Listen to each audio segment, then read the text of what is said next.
Boa tarde, meu segundo ano, como é que vocês estão? Espero que vocês estejam todos bem, se cuidando. Se sair, saia com máscara. Chegou, lava a mãozinha e coloca álcool em gel, tá bom? Tia Cristina ficou sabendo que muitos de vocês estão realizando as atividades. Estou muito feliz com isso. Espero que continuem, tá bom? Vocês estão show de bola nas atividades. Vamos lá?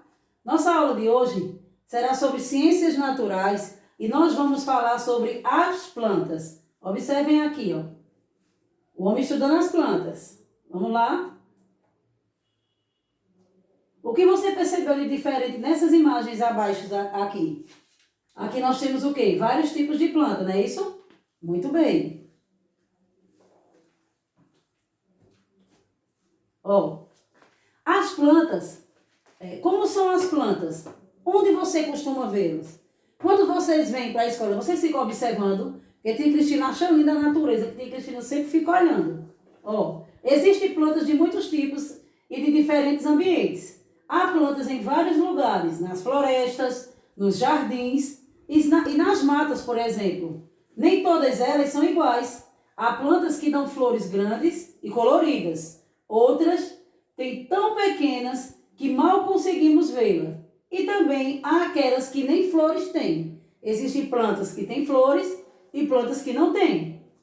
Onde vivem as plantas? Prestem atenção. Algumas plantas, como a Vitória Régia, ela vive na água. Por isso elas são chamadas de plantas aquáticas. Aqui, ó, a Vitória Régia. Ela é uma planta aquática, porque ela vive dentro da água. A maioria das plantas são terrestres, ou seja, vive na terra. Exemplo, o ipê-rosa, o capim-dourado.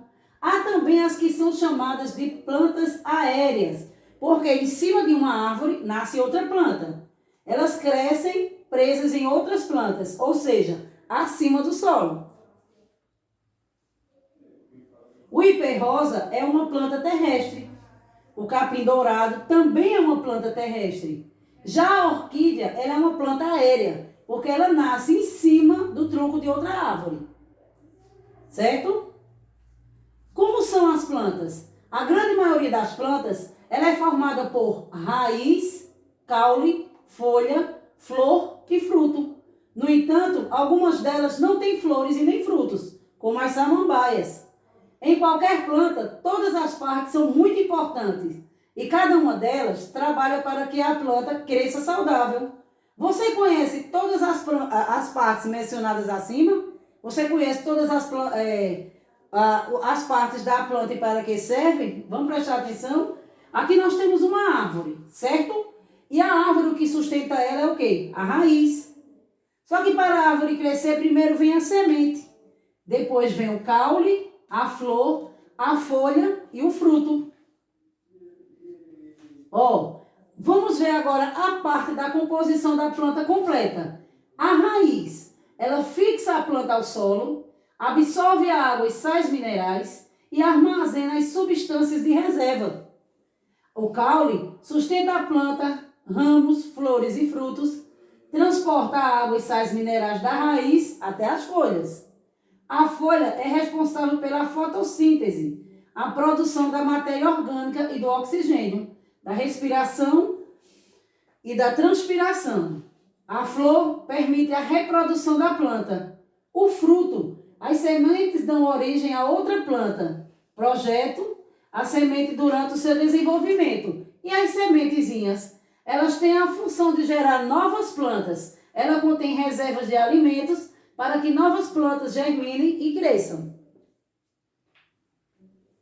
A interação entre plantas e os componentes não vivos no ambiente.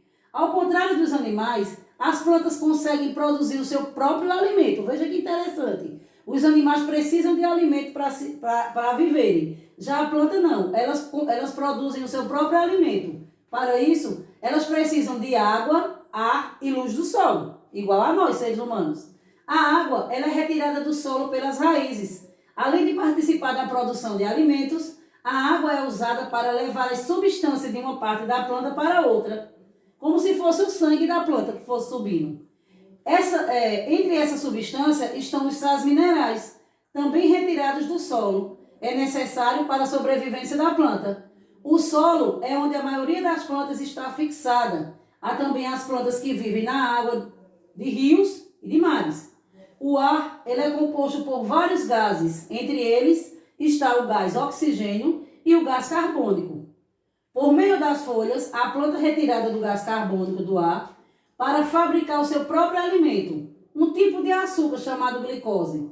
Neste processo aqui da planta, ele é chamado de fotossíntese. E o que é fotossíntese? Ele é produzido também o gás oxigênio, que é liberado pelo ar.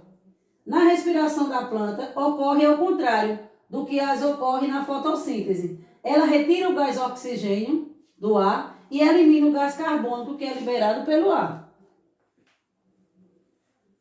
Aqui, ó, o gás carbônico vai entrando na planta e o oxigênio vai saindo. A glicose da planta, o oxigênio sendo liberado, a energia do sol que todos nós precisamos, águas e sais minerais que entram pela raiz e vai fortalecendo a planta. E aqui é o esquema da fotossíntese, certo?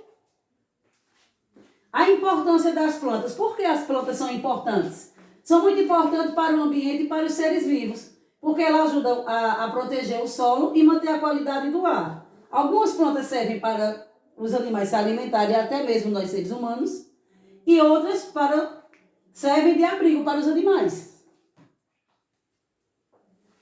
Os seres humanos, eles utilizam um recurso para a alimentação.